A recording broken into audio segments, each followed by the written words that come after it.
My name is Michael Hernandez Valley, and this video is about how the Bronx community was shattered by a horrifying act of violence.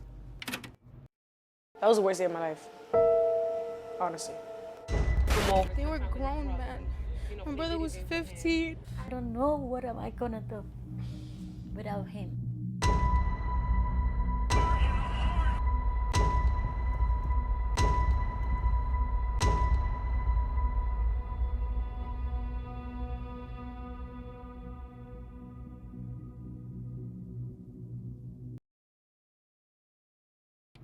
A 15-year-old boy with dreams of becoming a police officer was brutally murdered.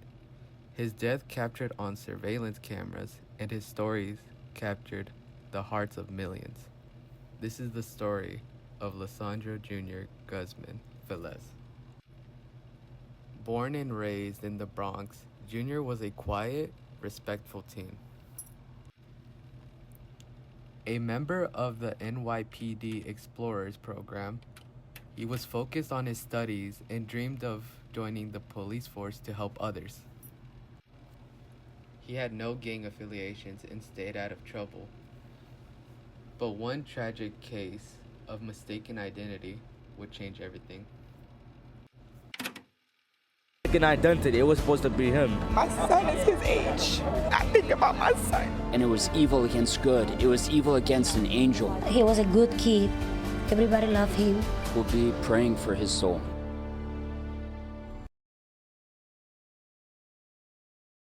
At around 11:30, he heads towards Adam's place. However, his friends told him to return home since it was getting late. Soon after, 4 cars appeared spotting Jr. and drove towards him believing he was a rival. They taunted him, then began to chase Jr. and cornered him in a bodega on Bathgate Avenue. Despite his desperate attempts to hide and plead for help, the owner kicked him out, telling him to keep the fight out. Jr. got dragged out and was stabbed multiple times with knives and a machete. Bleeding profusely, the owner told him to run towards the hospital just blocks away. But right when he arrived, he collapsed and died right in front of into the bodega, leaving a trail of blood on the floor. But the owner appears to direct him away. Junior gestures for someone to call 911.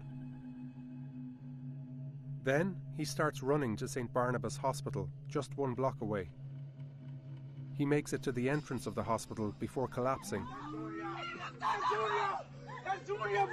Passers-by try to help.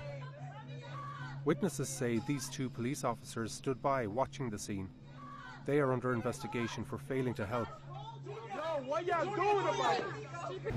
The surveillance footage went viral, sparking national outrage. The hashtag #JusticeForJr trended across platforms, with celebrities and politicians calling for a swift justice. Within days, police arrested more than a dozen suspects. Jose Tavares, Daniel Fernandez, and Kevin Alvarez was charged with second-degree murder, manslaughter, gang assault, and assault.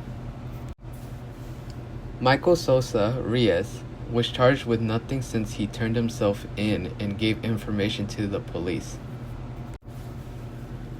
Jose Muniz, Elvin Garcia, Manuel Rivera, and Antonio Santiago got charged with similar crimes, including first-degree murder, second-degree murder, manslaughter, gang assault, and weapon possession.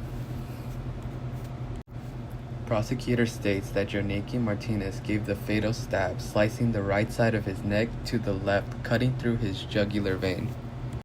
In total, 6 was sentenced 12 to 18 years, and the other 5 men got charged with 25 to life. Junior's death was senseless, but it ignited a powerful movement against gang violence. His legacy lives on through community outreach, anti-violence programs, and scholarships in his name. His mother, Lesandro, continues to speak out, ensuring what happened to her son is never forgotten.